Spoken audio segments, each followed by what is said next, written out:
Hi guys, it's Emily from Novelle Novels and welcome to today's video. This is my top 4 books over the 4 years in BookTube. So, it was very hard to decide what 4 books I chose. Did I choose the top book per year? Did I choose top 4 authors? Did I choose top series? But I went with my gut and I went with the books that have stuck in my heart over the 4 years. Books that I've reread, books that just have got to me, books that really are special to me. So, I'm loving the fact that these videos are not very long because they're only 4. I do have an honorary mention, which you'll see at the end.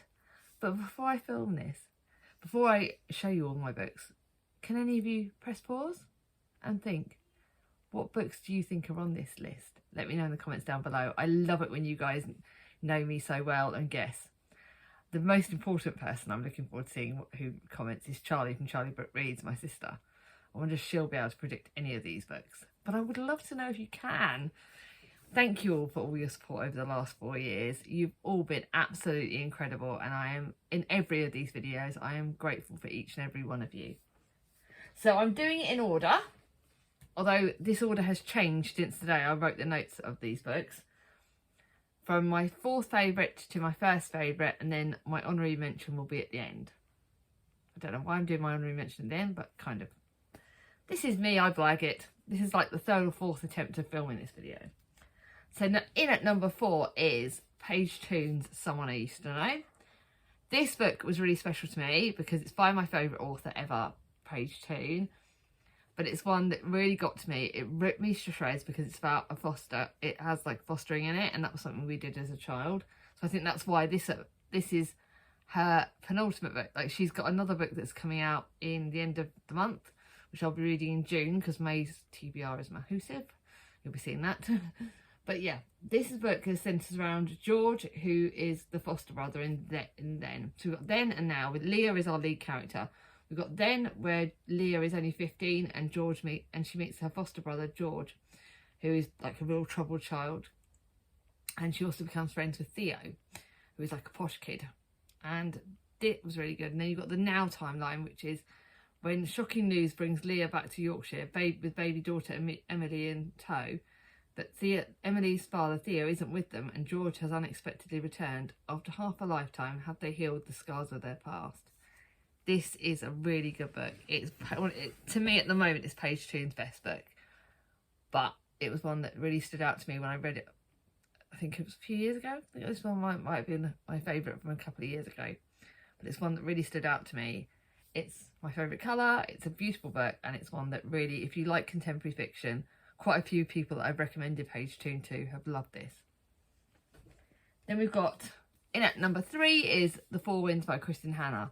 This is the only one out of these books that I've not reread, and it is one that, again, ripped me to shreds. I talk about it in Gem from Gemma Books' Misery May, but sort of recommendations video. But this book is historical fiction. We all know that Kristin Hannah is a new sort of favourite author to me as well, and this is set in the Dust Bowl in 1934.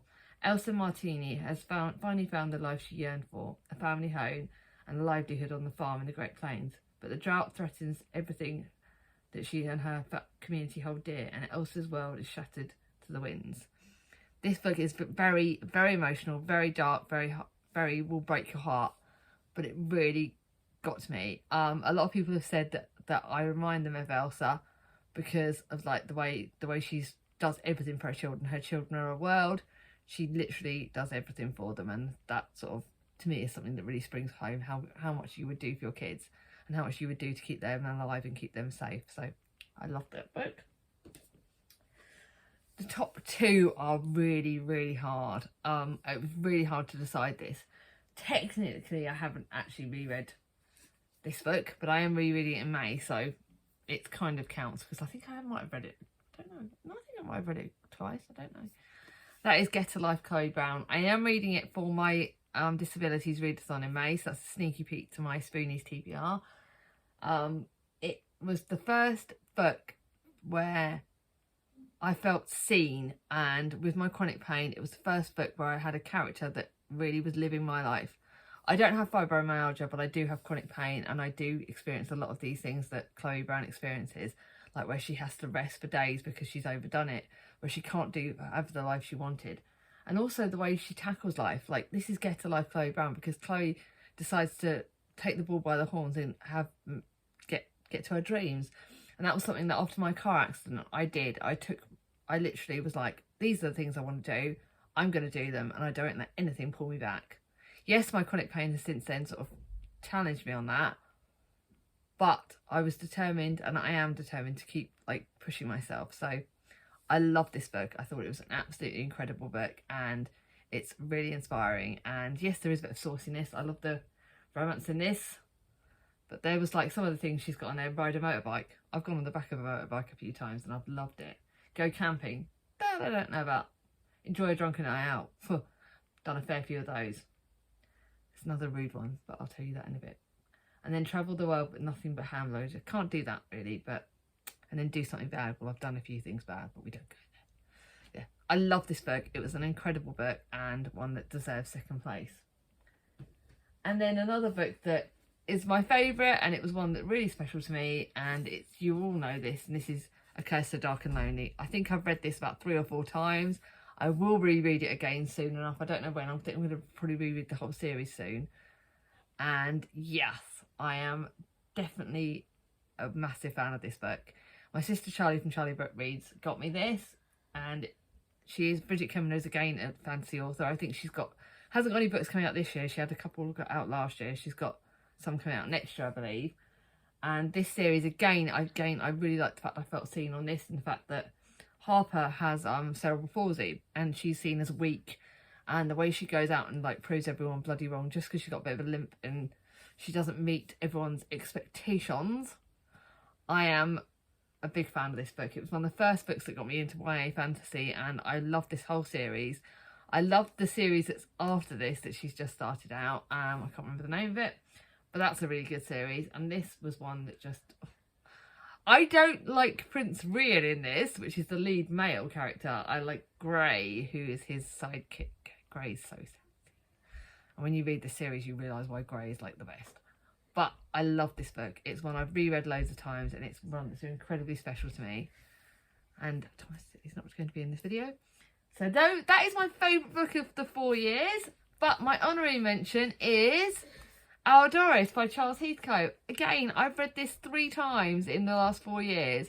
I know this book up front, backwards, forwards, second ways and sideways.